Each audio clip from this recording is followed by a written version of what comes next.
പാമ്പ് കടി മൂലമുണ്ടാവുന്ന മരണങ്ങളും ദിനം പ്രതി കൂടുന്നുണ്ട്. അത് നമ്മളിൽ എത്ര പേർ ശ്രദ്ധിച്ചു എന്ന് എനിക്കറിയില്ല. അവസാനം കേട്ട വാർത്ത വളരെ ദാരുണമാണ്. വീട്ടിൽ ഉറങ്ങിക്കൊണ്ടിരുന്നിരുന്ന 2 ആൺകുട്ടികളെ പാമ്പ് കടിച്ച് അത് ഒരു കുട്ടി മരണപ്പെട്ടു, ഒരു കുട്ടി ഇപ്പോഴും ജീവന് വേണ്ടി മല്ലിട്ടുകൊണ്ടിരിക്കുകയാണ്. അപ്പൊ ഇന്ന് നമ്മൾ ചർച്ച ചെയ്യുന്നത് പാമ്പ് കടിച്ചാലുള്ള ഫസ്റ്റ് എയ്ഡ്. അത് നമ്മൾ ഓൾറെഡി പലതവണ ചർച്ച ചെയ്തതാണ്. അതിനേക്കാൾ ഉപരി എന്തുകൊണ്ടാണ് ഈ ഒരു ചൂട് കാലത്ത് പാമ്പുകളെ, വീടിനുള്ളിലാണ് അധിക പാമ്പ് കടികളും ഏൽക്കുന്നത്. അപ്പോൾ എന്തൊക്കെ കാര്യങ്ങളാണ് നമ്മൾ വീട്ടിൽ ശ്രദ്ധിക്കേണ്ടത്? അതിനേക്കാൾ ഉപരി ഒരു വീട്ടിൽ പാമ്പിനെ കണ്ടാൽ അല്ലെങ്കിൽ ഒരു പാമ്പ് കടി ഏറ്റാൽ എന്താണ് നമ്മൾ ആദ്യം ചെയ്യേണ്ടത്? എന്താണ് സർപ്പ ആപ്പ്? നമ്മുടെ ഗവൺമെന്റിന്റെ കേരള ഫോറസ്റ്റ് ഡിപ്പാർട്ട്മെന്റിന്റെ സർപ്പ ആപ്പ് എന്താണ്? അത് വളരെ ഇമ്പോർട്ടൻ്റ് ആയിട്ടുള്ള ഒരു കാര്യമാണ്. ഇതൊക്കെയാണ് ഇന്നത്തെ നമ്മുടെ ഈ ഒരു ഡിസ്കഷനിൽ നമ്മൾ ചെയ്യുന്നത് കേട്ടോ. അപ്പൊ ആദ്യം തന്നെ പറയട്ടെ, ചൂട് കാലത്ത് പാമ്പ് കടികൾ കൂടുതലാണ്, പ്രത്യേകിച്ചിട്ട് വീടിനുള്ളിൽ വെച്ച് കിട്ടുന്ന പാമ്പ് കടികൾ. അത് എന്തുകൊണ്ടാന്ന് വെച്ച് കഴിഞ്ഞാൽ പാമ്പുകളും നമുക്ക് തന്നെ സഹിക്കാൻ പറ്റുന്നില്ല കേരളത്തിലെ ചൂട്, അല്ലെ? അപ്പോൾ നമ്മളെപ്പോലെ തന്നെ എല്ലാ ജീവജാലങ്ങൾക്കും ഈ ചൂട് എന്ന് പറയുന്നത് അസഹനീയമാണ്, പ്രത്യേകിച്ച് പാമ്പുകൾക്ക്. പാമ്പുകൾ സാധാരണ ജീവിക്കുന്നത് ഈ മാളങ്ങളിലും അല്ലെങ്കിൽ ഇങ്ങനെയുള്ള ഈ കല്ലിൻ്റെയൊക്കെ പൊത്തുകളിലും ഇടകളിലൊക്കെയാണ്. അതെന്തുകൊണ്ടാണ് അത് പ്രിഫർ ചെയ്യുന്നതെന്ന് വെച്ച് കഴിഞ്ഞാൽ അവർ കോൾഡ് ബ്ലഡഡ് ആയിട്ടുള്ള ആനിമൽസ് ആണ്. അവർക്ക് തണുപ്പ് വേണം, അവർക്ക് ചൂട് സഹിക്കാൻ പറ്റില്ല. അപ്പോൾ ഒബ്വിയസ്ലി ഈ ഒരു ചൂട് കാലത്ത് കല്ലിൻ്റെ ഇടയിലും മാളങ്ങളിലൊക്കെ ചൂട് കൂടും, അല്ലേ? അവർക്ക് ഇരിക്കാൻ പറ്റാത്ത അവസ്ഥയാവും. അപ്പോൾ എന്ത് പറ്റും? നാച്ചുറലി അതിന് പുറത്തേക്ക് വന്ന് എവിടെയാണോ തണുപ്പ് അങ്ങോട്ട് ആ സ്ഥലങ്ങളിലേക്ക് വരാനും അവിടെ ഇരിക്കാനുള്ള സാധ്യത വളരെ കൂടുതലാണ്. അപ്പം അതുകൊണ്ട് തന്നെയാണ് ചൂട് കാലത്ത് ഇങ്ങനെ വീടിനുള്ളിൽ വെച്ചിട്ട് പാമ്പിനെ കാണുന്നതും പാമ്പ് കടി ഏൽക്കുന്നതും വളരെയധികം കൂടാൻ കാരണം. അതാദ്യം മനസ്സിലാക്കുക. പിന്നെ അപ്പൊ എന്താ നമ്മൾ ചെയ്യേണ്ടത്? നമ്മൾ വീട്ടിൽ എന്തൊക്കെ കാര്യങ്ങൾ ശ്രദ്ധിക്കണം? അതാണ് ആദ്യത്തെ പോയിന്റ്, വളരെയധികം ഇമ്പോർട്ടൻ്റ് ആണ്. ഒന്ന്, നമുക്കറിയാം ചൂട് വളരെ കൂടുതലാണ്. നമ്മൾ പലപ്പോഴും ജനൽ തുറന്നിട്ടാണ് രാത്രി ഉറങ്ങുക. അപകടമാണ്.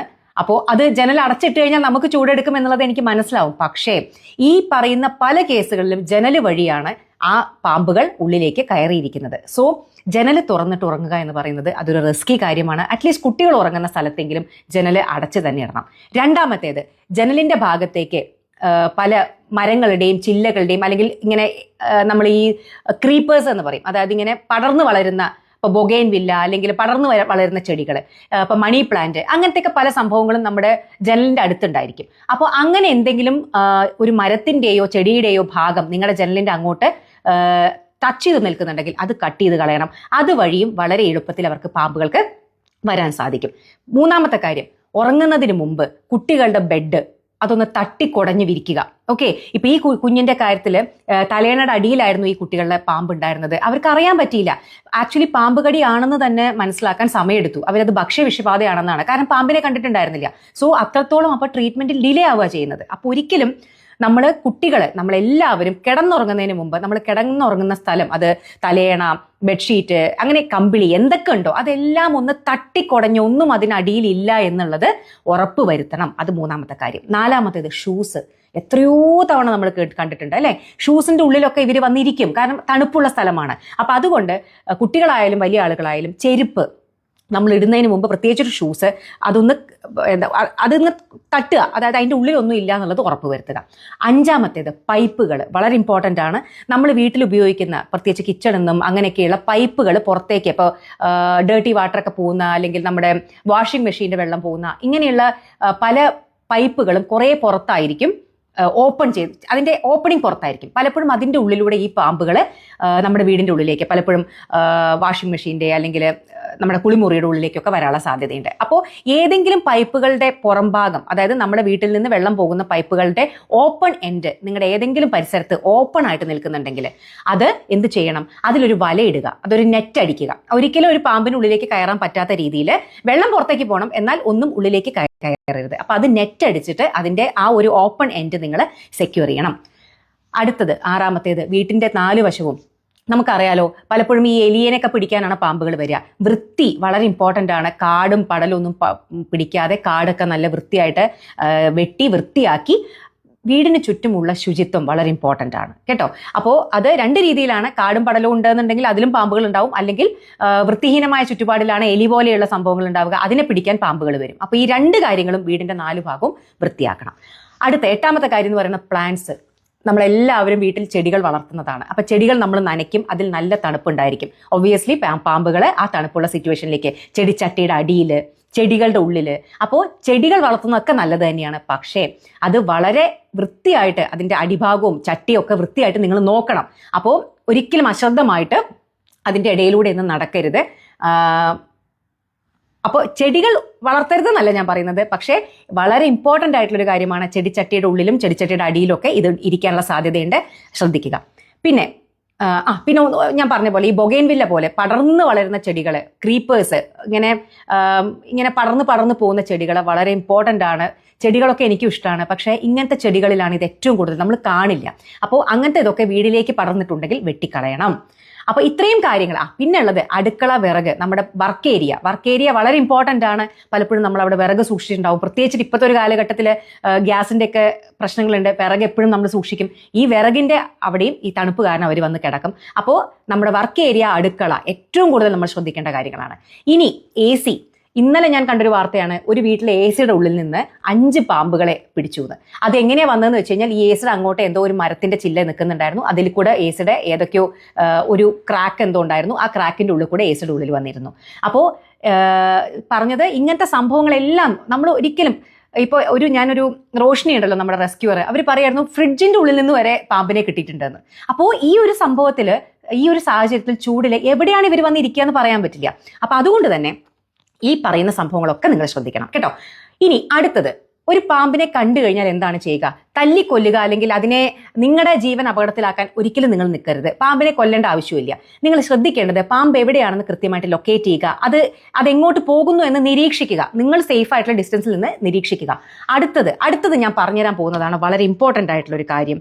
നിങ്ങൾ അടുത്തത് ചെയ്യേണ്ടത് സർപ്പ ആപ്പ് നിങ്ങൾ ഡൗൺലോഡ് ചെയ്യണം. കേരള ഫോറസ്റ്റ് ഡിപ്പാർട്ട്മെന്റിന്റെ ആധികാരികമായിട്ടുള്ള സ്നേക്ക് റെസ്ക്യൂ ആപ്പാണ് സർപ്പ, SARPA. അപ്പോൾ ഞാൻ ഇന്ന് ഡൗൺലോഡ് ചെയ്തു കേട്ടോ.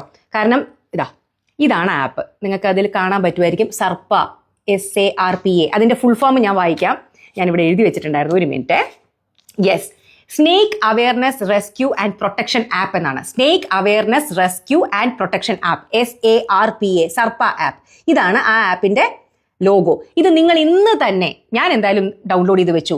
ഇപ്പം ഞാൻ ഇവിടെ ദുബായിലാണ്, എന്നാലും നാട്ടിലേക്ക് വരുന്ന സമയത്ത് ഇങ്ങനത്തെ ഒരു അവസ്ഥ വരുമ്പോൾ നമ്മുടെ കയ്യിൽ ഈ ആപ്പ് ആവശ്യമാണ്.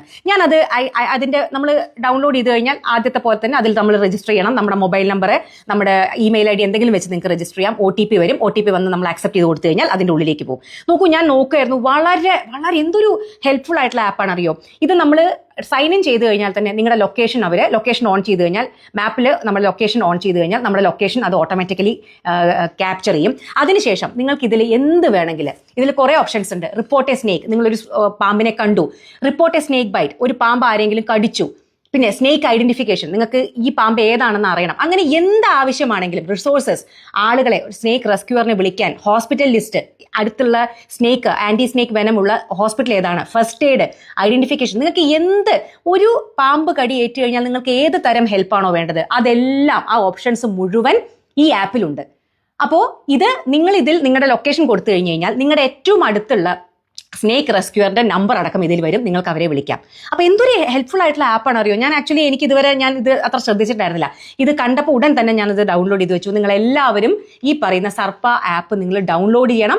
ഇതിൽ നിങ്ങൾക്ക് എല്ലാ തരത്തിലുള്ള ഹെൽപ്പ്, നിങ്ങൾ ശാസ്ത്രീയപരമായിട്ട്, അല്ലാതെ നമുക്കറിയില്ല പാമ്പിനെ പിടിക്കണത് എങ്ങനെയാണ്, അതിന് ബുദ്ധിമുട്ടുണ്ടാക്കാതെ എന്നുള്ളത്. അപ്പോൾ അവരെ വിളിക്കുക, സ്നേക്ക് റെസ്ക്യൂറിനെ വിളിക്കുക. ഇനി നിങ്ങൾ ഇതൊന്നും വേണ്ട, നിങ്ങൾക്ക് ഒന്ന് ഗൂഗിളിൽ അടിച്ചു നോക്കി കഴിഞ്ഞാൽ തന്നെ ഇഷ്ടം പോലെ സ്നേക്ക് റെസ്ക്യൂവേഴ്സിന്റെ നമ്പർ കിട്ടാനുണ്ട്. ഫോർ എക്സാമ്പിൾ, നമ്മുടെ കേരളത്തിലുള്ള മിടുക്കിയായിട്ടുള്ള സ്നേക്ക് റെസ്ക്യൂവർ ആണ് റോഷ്നി. അപ്പോൾ റോഷ്നിയുടെ അടക്കം നമ്പർ നമുക്ക് ഗൂഗിളിൽ അവൈലബിൾ ആണ്. ഇനി ഇതൊന്നും ഇല്ലെങ്കിൽ ഞാൻ കുറച്ച് നമ്പേഴ്സ് പറഞ്ഞുതരാം. ട്രിവാൻഡ്രം ഹെഡ്ക്വാർട്ടേഴ്സ് ഓഫീസിന്റെ നമ്പറാണ് 047123200101, 047123200101.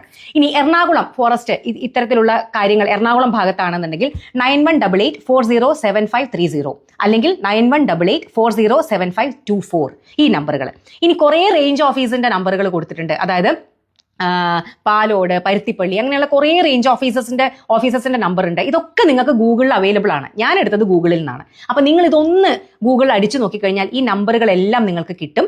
ഇനി ഇതൊന്നും വേണ്ട, സർപ്പ ആപ്പ് ഉണ്ടെങ്കിൽ നിങ്ങൾക്ക് ഏറ്റവും അടുത്ത്, ഇപ്പൊ നിങ്ങളുടെ ലൊക്കേഷൻ ഏറ്റവും അടുത്ത് ഏത് സ്നേക്ക് റെസ്ക്യൂർ ആണുള്ളത് അവരുടെ നമ്പർ അടക്കമാണ് നിങ്ങൾക്ക് കിട്ടുക. നിങ്ങൾക്ക് ഡയറക്റ്റ്ലി അവരെ കോൺടാക്ട് ചെയ്യാം. അപ്പൊ ഞാൻ പറയുന്നത് ഈ നമ്പറിന്റെ ഒന്നും ആവശ്യമില്ല, സർപ്പ ആപ്പ് മാത്രം നിങ്ങൾ ഡൗൺലോഡ് ചെയ്ത് വെച്ചാൽ മതി. അപ്പോൾ ഇത്രയും കാര്യങ്ങൾ ഞാൻ പറഞ്ഞു. അപ്പോൾ പാമ്പിനെ ലൊക്കേറ്റ് ചെയ്യുക, റിലാക്സ് ചെയ്യുക, നിങ്ങൾ ബേജാറാവരുത്. പാമ്പ് എവിടെയാണെന്ന് മാത്രം ലൊക്കേറ്റ് ചെയ്ത് അതിനെ നിരീക്ഷിക്കുക. ഉടൻ തന്നെ സർപ്പ ആപ്പ് ഓപ്പൺ ചെയ്ത് ഏറ്റവും അടുത്തുള്ള സ്നേക്ക് റെസ്ക്യൂറിനെ വിളിക്കുക. അപ്പൊ അത്രയാണ് നമ്മൾ ചെയ്യാനുള്ളൂ. അടുത്തത്, പലതരത്തിലുള്ള പാമ്പുകളുണ്ട്. എന്തുകൊണ്ട് ഈ കുട്ടി മരിച്ചു എന്ന് ചോദിച്ചു കഴിഞ്ഞാൽ അതിനെ കടിച്ചിരിക്കുന്നത് വെള്ളിക്കെട്ടൻ അഥവാ ക്രേറ്റ് എന്ന് പറയുന്ന പാമ്പാണ്. 3 തരത്തിൽ മെയിൻ ആയിട്ടുള്ള പാമ്പുകളാണ് നമുക്ക് കേരളത്തിലുള്ളത്: വൈപ്പർ, കോബ്ര, ക്രേറ്റ്. മലയാളത്തിൽ പറയുകയാണെങ്കിൽ വൈപ്പർ എന്ന് പറഞ്ഞു കഴിഞ്ഞാൽ അണലി എന്ന് പറയാം, കോബ്ര നമ്മുടെ മൂർഖൻ, ക്രേറ്റ് വെള്ളിക്കെട്ടൻ. ഇതിനൊക്കെ വേറെ പല പേരുകളുണ്ടാവും കേട്ടോ. ഏറ്റവും കോമൺ ആയിട്ടുള്ള പേരാണ് ഞാൻ പറഞ്ഞത്. ഇതിൽ തന്നെ ക്രേറ്റ് വെള്ളിക്കെട്ടൻ എന്ന് പറയുന്നത് നമ്മുടെ നാഡീവ്യവസ്ഥയെ ബാധിക്കുന്ന പാമ്പാണ്. അപ്പോൾ ഇത് കടിച്ചു കഴിഞ്ഞാൽ അറിയില്ല, അവിടെ നംബ്നെസ് ആണ് ഉണ്ടാവുക. പ്രത്യേകിച്ച് ഉറക്കത്തിലൊക്കെ ഈ പാമ്പ് രാത്രി ഇറങ്ങി നടക്കുന്ന പാമ്പാണ്. അപ്പൊ അതുകൊണ്ട് തന്നെ രാത്രിയാണ് അധികവും ഈ വെള്ളിക്കെട്ടൻ അഥവാ ക്രേറ്റിന്റെ കടി നമുക്ക് കിട്ടുക. അപ്പൊ കടിച്ചു കഴിഞ്ഞാൽ ഒബ്വിയസ്ലി നമ്മൾ ഉറങ്ങുന്നത് കൊണ്ട് തന്നെ, അല്ലെങ്കിൽ തന്നെ ഇതിന്റെ കടി നമ്മൾ പലപ്പോഴും അറിയില്ല. അത്രത്തോളം ചെറിയ പല്ലും കടിച്ചു കഴിഞ്ഞാൽ ആ ഭാഗം മരവിച്ചു പോകുന്ന ഒരു അവസ്ഥയുണ്ട്. അതായത് ന്യൂറോടോക്സിക് ആണിത്, നാഡീവ്യവസ്ഥയെ ബാധിക്കുന്നതാണ്. അതുകൊണ്ട് തന്നെ ഉറക്കത്തിലൊക്കെ കടിച്ചാൽ അറിയില്ല. ഈ കുഞ്ഞുങ്ങളെ ഈ പാമ്പാണ് കടിച്ചത്, അതുകൊണ്ട് തന്നെ അവർ ഉറക്കത്തിലായിരുന്നത് കൊണ്ട് തന്നെ അറിഞ്ഞില്ല, കണ്ടതുമില്ല ഈ പാമ്പിനെ. അപ്പോൾ വൈപ്പർ ആണെങ്കിൽ, അണലിയും ഇതൊക്കെ ആണെങ്കിൽ നമുക്ക് കുറച്ചുകൂടി പെയിൻഫുൾ ബൈറ്റ് ആയിരിക്കും, അവിടെ നീര് വരും, നമുക്ക് ആ ഭാഗം വ്യത്യസ്തം ആവും, പിന്നെ അതുപോലെ ബ്ലീഡിങ് വരും. അത് വാസ്കുലോടോക്സിക് ആണ്, അതായത് നമ്മുടെ ബ്ലഡ് ക്ലോട്ട് ആവുന്നതിനെ അഫക്ട് ചെയ്യുന്ന പാമ്പുകളാണ് വൈപ്പറും അണലിയും ഒക്കെ. പക്ഷേ ക്രേറ്റ് വളരെയധികം ഡ്രെഡഡ് ആയിട്ടുള്ള ഒരു പാമ്പാണ്. ഇത് നമ്മുടെ ന്യൂറോ മസ്കുലർ സിസ്റ്റത്തെയാണ്. കുറച്ച് കഴിയുമ്പോൾ എന്താ പറ്റുകയെന്ന് വെച്ച് കഴിഞ്ഞാൽ നമ്മുടെ നാഡീ വ്യവസ്ഥ തളർന്നു പോകും, നമ്മുടെ മസിലുകൾ തളർന്നു പോകും, നമുക്ക് ശ്വസിക്കാൻ പറ്റാതെയാവും, നമുക്ക് റെസ്പിറേറ്ററി ഫെയിലിയറിലേക്ക് പോകും. കാര്യം നമുക്ക് ശ്വസിക്കണം എന്നുണ്ടെങ്കിൽ ധാരാളം മസിലുകൾ, ഡയഫ്രം, റെസ്പിറേറ്ററി മസിൽസ്, ധാരാളം മസിലുകൾ വർക്ക് ചെയ്യണം. ഇത് നാഡീ വ്യവസ്ഥയെ ബാധിച്ച് നമ്മുടെ മസിലുകളെ കംപ്ലീറ്റ്ലി പാരലൈസ്ഡ് ആക്കും. അതുപോലെ തന്നെ നെർവുകളെ, നമ്മുടെ നാഡികളെ പാരലൈസ്ഡ് ആക്കും. അപ്പോൾ നമുക്ക് റെസ്പിറേറ്ററി ഫെയിലിയർ വന്നിട്ടാണ് പെട്ടെന്ന് തന്നെ മരണം സംഭവിക്കുന്നത്. പിന്നെ എന്താണ് ഫസ്റ്റ് എയ്ഡ്? ഇപ്പൊ ഇന്ന് ഞാൻ റോഷിനിയുടെ ഒരു ടോക്ക് കേൾക്കായിരുന്നു. നിങ്ങൾ ഒരു ഫസ്റ്റ് എയ്ഡും ചെയ്യേണ്ട. ഒരു ആളെ പാമ്പ് കടിച്ചു എന്ന് സംശയം ഉണ്ടെങ്കിൽ റിലാക്സ് ചെയ്യുക, അദ്ദേഹത്തിനെ സമാധാനാക്കി വെക്കുക, പാനിക് ആവരുത്, വെപ്രാളപ്പെടരുത്. എത്രയും വേഗം അടുത്തുള്ള ആന്റി സ്നേക്ക് വെനം ട്രീറ്റ്മെന്റ് ഉള്ള ആശുപത്രിയിലേക്ക് എത്തിക്കുക. അല്ലാതെ കെട്ടാനും പൂട്ടാനും ഒന്നും നിൽക്കേണ്ട കാര്യമില്ല. ഒരു ഫസ്റ്റ് എയ്ഡും ചെയ്യേണ്ട. പറ്റുമെങ്കിൽ ആ ഭാഗം ഒന്ന് വൃത്തിയായിട്ട് കഴുകാൻ മാത്രം നോക്കുക. അവരെ അധികം നടത്തരുത്, റിലാക്സ് ചെയ്യിപ്പിക്കുക, ഇമ്മൊബിലൈസ് ചെയ്യിപ്പിച്ചിട്ട് നടത്താതെ അവിടെ ഇരുത്തുക. എത്രയും വേഗം മനസമാധാനമായിട്ട് അടുത്തുള്ള ആശുപത്രിയിലേക്ക്, ആന്റി സ്നേക്ക് വെനം ട്രീറ്റ്മെന്റ് ഉള്ള ആശുപത്രിയിലേക്ക് എത്തിക്കുക. അതിനും നിങ്ങൾക്ക് സർപ്പ ആപ്പ് യൂസ് ചെയ്യാൻ പറ്റും കേട്ടോ. അടുത്തുള്ള ആശുപത്രിയുടെ ലിസ്റ്റ് ഒക്കെ അതിലുണ്ട്. അപ്പൊ അതുകൊണ്ടാണ് പറഞ്ഞത്, ഫസ്റ്റ് എയ്ഡിന് വേണ്ടി നിങ്ങൾ സമയം വേസ്റ്റ് ചെയ്യരുത്. എത്രയും വേഗം ഒരു ആശുപത്രിയിലേക്ക്. വേറെ പറയാനുള്ളത്, വേറെ ദയവ് ചെയ്തിട്ടുള്ള ട്രീറ്റ്മെന്റ്, എന്താ പറയുക, അവിടെ കല്ല് ട്രീറ്റ്മെന്റ് ഉണ്ട്, ഇവിടെ ഒറ്റമൂലി ചികിത്സ ഉണ്ട്, വിഷഹാരി ഉണ്ട്. ദയവ് ചെയ്തിട്ട് അങ്ങോട്ടൊന്നും കൊണ്ടുപോകല്ലേ പ്ലീസ്. ഇതിന്റെ ഇത്തരത്തിൽ ഇപ്പോൾ വൈപ്പർ ആവട്ടെ, ക്രേറ്റ് ആവട്ടെ, ഇതിനൊക്കെ ആന്റി സ്നേക്ക് വെനമാണ് ഒരേ ഒരു ട്രീറ്റ്മെന്റ്. എങ്കിലേ നമുക്ക് ജീവൻ രക്ഷിക്കാൻ പറ്റൂ. സോ വേറെയുള്ള പല ഈ പറയുന്ന അശാസ്ത്രീയമായ ചികിത്സകളിലേക്ക് നിങ്ങൾ പോകരുത്. എത്രയും വേഗം അടുത്തുള്ള ആശുപത്രിയിലേക്ക് എത്തിക്കുക. അപ്പൊ ഇത്രയുമാണ് സ്നേക്ക് ബൈറ്റുകളെ പറ്റി പറയാനുള്ളത്. ഞാൻ പറഞ്ഞല്ലോ, എനിക്കിതിന് ഫസ്റ്റ് എയ്ഡിനെക്കാട്ടൊക്കെ ഉപരി നിങ്ങൾ ഈ ഒരു ചൂടുകാലത്ത് ശ്രദ്ധിക്കേണ്ട കാര്യങ്ങളെ പറ്റിയും സർപ്പ ആപ്പിനെ പറ്റിയും എനിക്ക് മെയിൻ ആയിട്ട് പറയുന്നത്, ഇന്ന് തന്നെ എല്ലാവരും ഈ ആപ്പ് ഡൗൺലോഡ് ചെയ്യണം. സർപ്പ ആപ്പ്, SARPA. നിങ്ങൾക്ക് ഗൂഗിൾ സ്റ്റോറിൽ, പ്ലേ സ്റ്റോറിൽ പോയി കഴിഞ്ഞാൽ നിങ്ങൾക്ക് ഡൗൺലോഡ് ചെയ്യാൻ പറ്റും. കേരള ഫോറസ്റ്റിന്റെ ഗവൺമെന്റ് ആപ്പാണ്. എന്ത് സഹായം വേണമെങ്കിലും നിങ്ങളുടെ വിരൽത്തുമ്പിൽ കിട്ടും കേട്ടോ. അപ്പോൾ ഇന്നത്തെ ഈ ഒരു ടോക്ക് നിങ്ങൾ മാക്സിമം പേരിലേക്ക്, ഇനിയെങ്കിലും നമുക്കിടയിൽ ഇങ്ങനെ മരണങ്ങൾ ഉണ്ടാവാതിരിക്കട്ടെ, മാക്സിമം പേരിലേക്ക് നിങ്ങൾ ഷെയർ ചെയ്തെത്തിക്കുക. ബൈ.